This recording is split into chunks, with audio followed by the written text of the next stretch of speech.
का हो मिस्टी कह। पापा तू कहेला कि हम गायक हई तो कोनो ऐसन गाना गाओ सुपर हिट हो जाओ। हाँ हो गायब।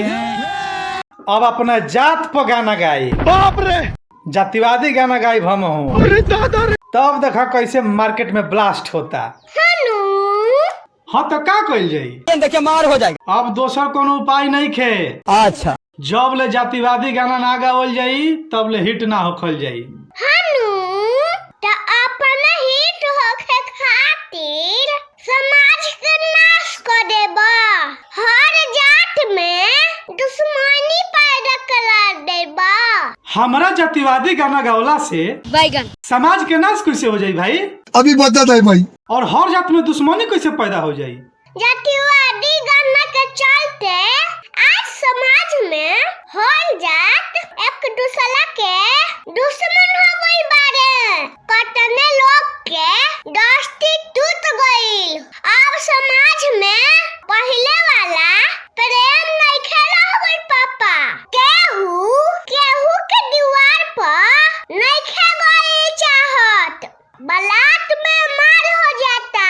केहू के तिलक बारात में लोग जातो बा तो लोग लुकल नहीं खे चाहत। आज समाज में केहू के बीच में पहले वाला प्रेम भाव नहीं खेला गईल। ए छोड़ो ना, भाषण मत दो। हम जातिवादी गाना गाई समझ गया और अपना जात के लड़कन के रंगदार बनाई। बाप रे, कौनो जना खोखिए ना। अच्छा, अपना जात के बहुत आगा तक लेके जाई। कौनो भी जात के अगर विकास करे के बा तो ओ जात के लड़कन के हाथ में कॉपी कलम और किताब धलावो तब ओ जात के विकास होई। डंडा और हथियार धलावला से विकास ना होई, नाश होई।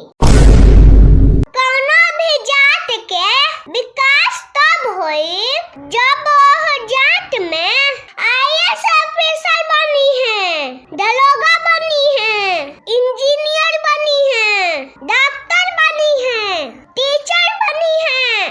तब वह जात के विकास होई। पहला जात में 10 गो रंगदार बन जाई है तो ओसे तार जात के विकास ना होई और लोग ठूकी।